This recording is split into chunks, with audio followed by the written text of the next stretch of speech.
Sejam bem-vindos a mais um vídeo do canal RAG, restaurante autogerenciável, voltado para a gestão de deliveries e restaurantes para quem quer crescer de forma organizada e segura. E hoje vou falar sobre um assunto que é bastante polêmico, mas que é muito comum de acontecer, principalmente nas empresas em início. As empresas que estão começando, nas lanchonetes, nos deliveries, nos restaurantes que estão começando. Inclusive, alguns grandes ainda continuam cometendo esse grande erro, que é a contratação de PJ ou MEI, achando que está economizando dinheiro por conta dos encargos de FGTS, de 13º, de férias, que não precisa ser pago quando o contrato não é via CLT, que é a via de regra normal do nosso país, que a gente escolheu empreender. Então eu tenho essa opinião. Se nós nos dispusemos a abrir uma empresa, a empreender, a gerar empregos, a criar uma operação, modelar um negócio, planejar, passar horas e horas, perder às vezes noites, madrugadas e finais de semana só pensando em como fazer o negócio surgir, depois em como fazer o negócio funcionar, depois em como corrigir problemas do negócio, tudo o que envolve os riscos para o empreendedor.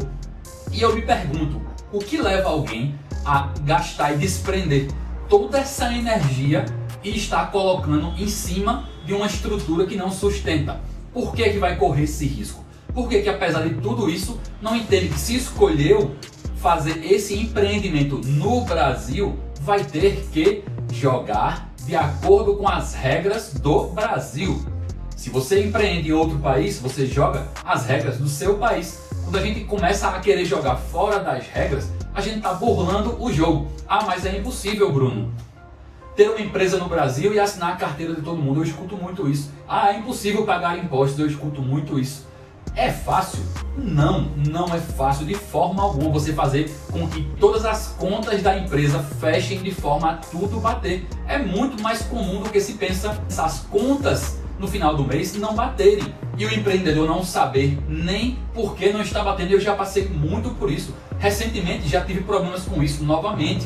Fui a fundo, identifiquei os problemas e construí mais e mais ferramentas para que isso possa ser controlado. A cada vez que a sua operação cresce, ela precisa de novas ferramentas. E isso compõe o jogo.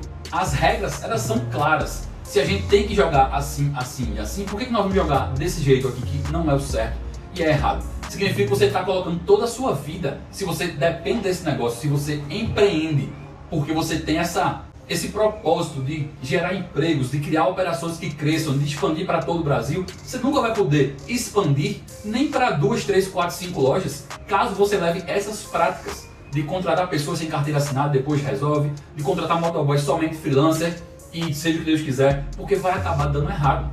Cada vez mais que você vai crescendo, você está ampliando o seu raio de possíveis problemas.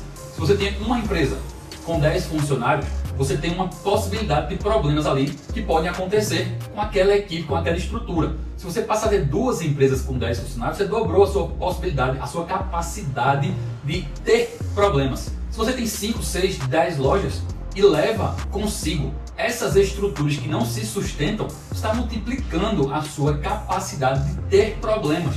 Os problemas já são naturais, eles já vão acontecer naturalmente no dia a dia e a gente tem que ir lutando para resolvê-los. Se você levar para a sua operação esse tipo de estrutura, é certo que você vai ter um problema que talvez seja fatal para os seus negócios. É muito comum ver empresas que tinham 3, 4 unidades e por conta de um problema em uma, ter que fechar uma para pagar as despesas de outra e enfim. Então o assunto do vídeo, o que é? São as práticas de contratação de funcionários via MEI ou PJ, pessoa jurídica, que é a famosa PJização. Caso vocês não saibam, isso caracteriza fraude de acordo com o artigo 9º da CLT. E muita gente não sabe, muita gente não entende quais são essas regras e acabam cometendo. É muito comum, você vai abrir uma lanchonete e aí de repente você está lá e preciso de quantas pessoas aqui? Ah, preciso de 3 pessoas para começar, tá bom. Ah, fulano tem alguém conhecido? Tem, manda vir. Aí vem, começa a trabalhar. É comum você começar a trabalhar sem fazer uma seleção bem feita, sem fazer uma contratação de fato, sem fazer exame admissional, sem trazer documentos. Às vezes você não sabe nem quem é aquela pessoa que está dentro da sua cozinha, com uma faca na mão. Tome cuidado com isso. Mas está resolvendo um problema de curto prazo, que é sua loja funcionar. E é isso que a gente pensa nessa fase. A loja tem que funcionar. Pronto, está resolvido. E aí depois a gente resolve. Porém, o que vem depois é muito pesado. Por quê? O que é que caracteriza um vínculo empregatício? Primeiro ponto é a subordinação. O que é isso? Se você tem um funcionário na sua empresa, ele é subordinado a alguém, é no mínimo uma pessoa. Se sua empresa é pequena, ele é subordinado diretamente a você. Se sua empresa está crescendo, já tem um gerente, um supervisor e enfim, assim sucessivamente, essa pessoa acaba sendo subordinada a mais de uma pessoa. Então ela é subordinada a alguém. Alguém vai dar ordens a ela, alguém vai cobrar, alguém vai supervisionar, alguém vai reclamar quando estiver errado, alguém vai elogiar quando estiver certo. E a subordinação é um dos principais pontos que caracterizam o vínculo empregatício. A não eventualidade também é outro ponto que caracteriza. O que é que caracteriza? Se você é funcionário de uma empresa, você trabalha de segunda a sexta, ou de segunda a sábado, ou de terça a domingo, que seja, são seus dias de trabalho. Todos esses dias você tem que estar lá, batendo ponto, cumprindo com suas demandas, sendo subordinado a alguém. Então você tem aquele período que você vai todo dia. Ah não, eu só vou final de semana. Toda sexta, sábado, domingo eu tô lá. Você é um freelancer que você está tendo uma não eventualidade. Se você está todo sexta, sábado e domingo, você tem uma não eventualidade, que não é eventual, não te chamam quando precisa, já é certo. Toda sexta, sábado e domingo você está lá. Mas calma, isso é possível de acontecer? Sim, desde que algumas dessas características também não estejam presentes fazendo um conjunto.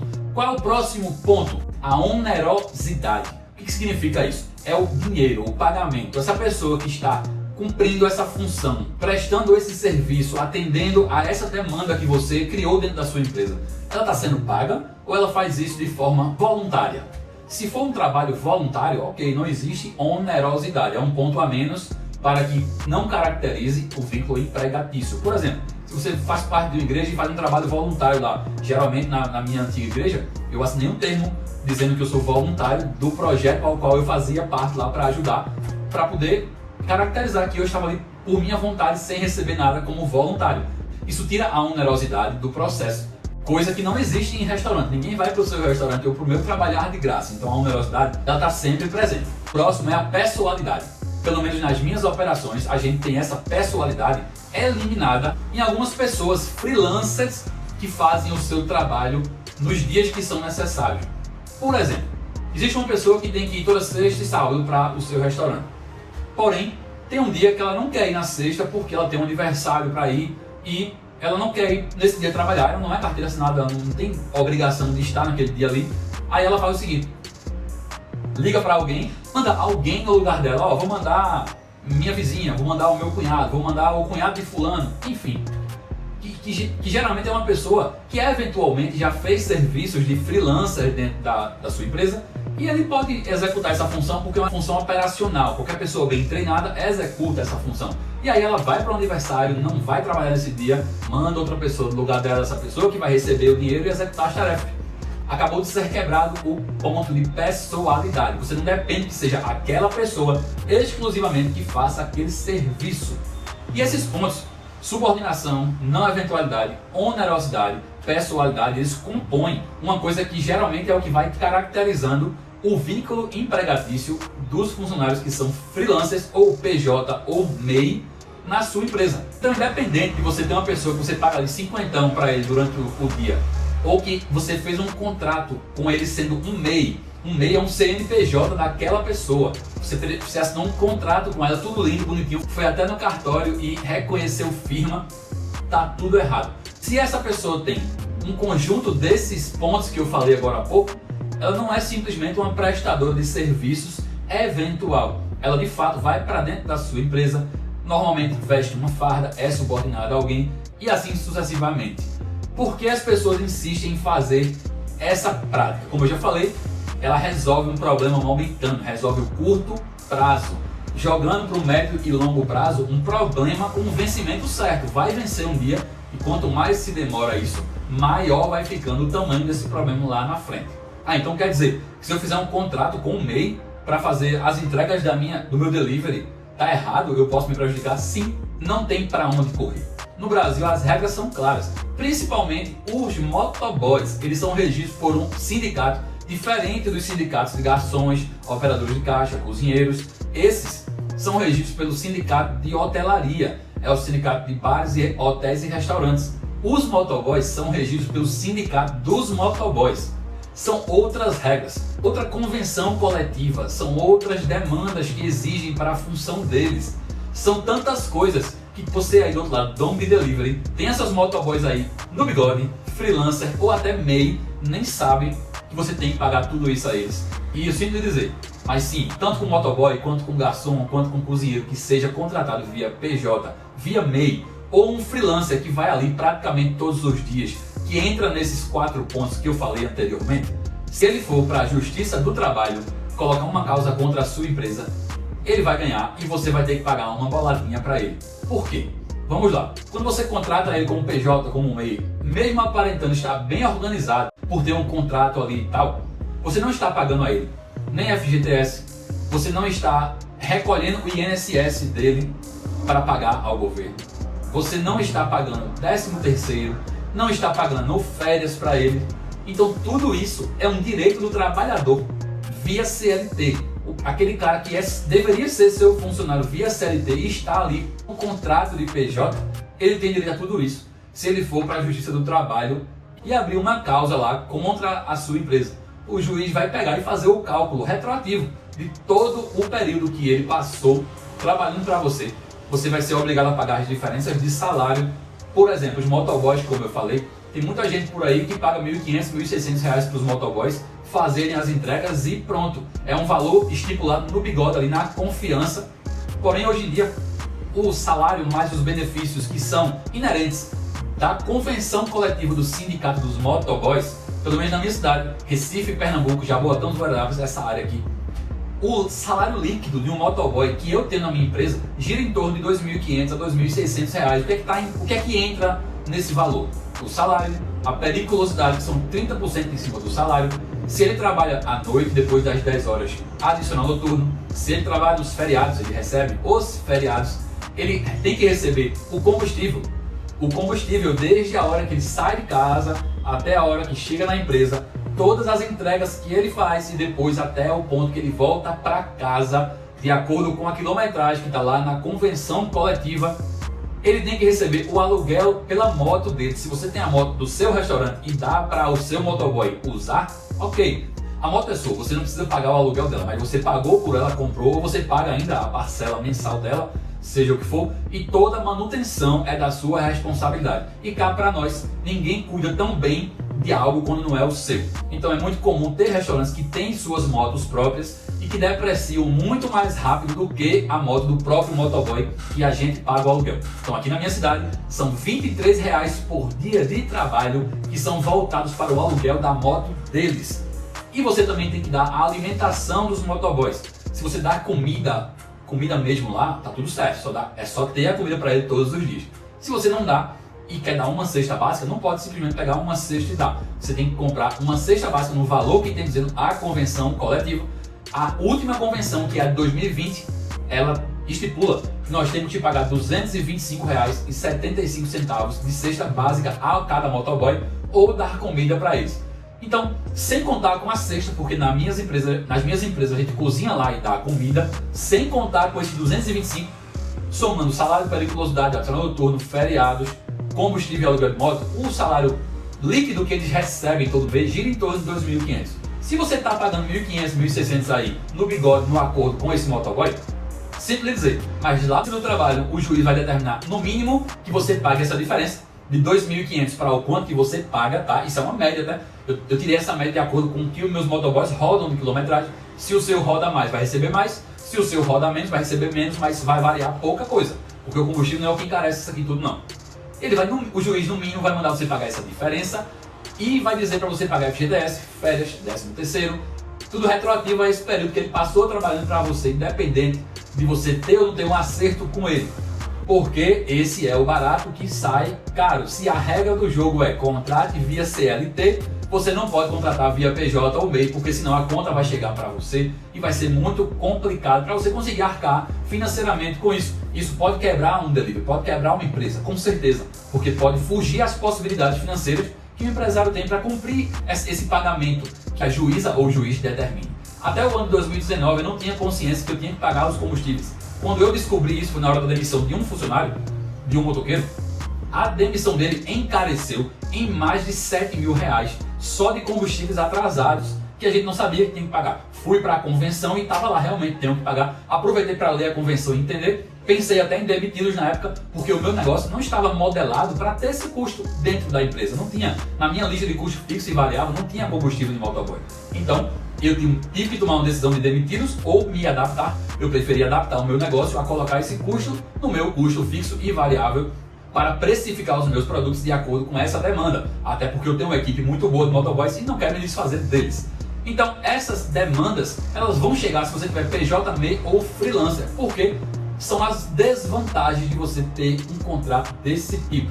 O que mais acontece de desvantagem?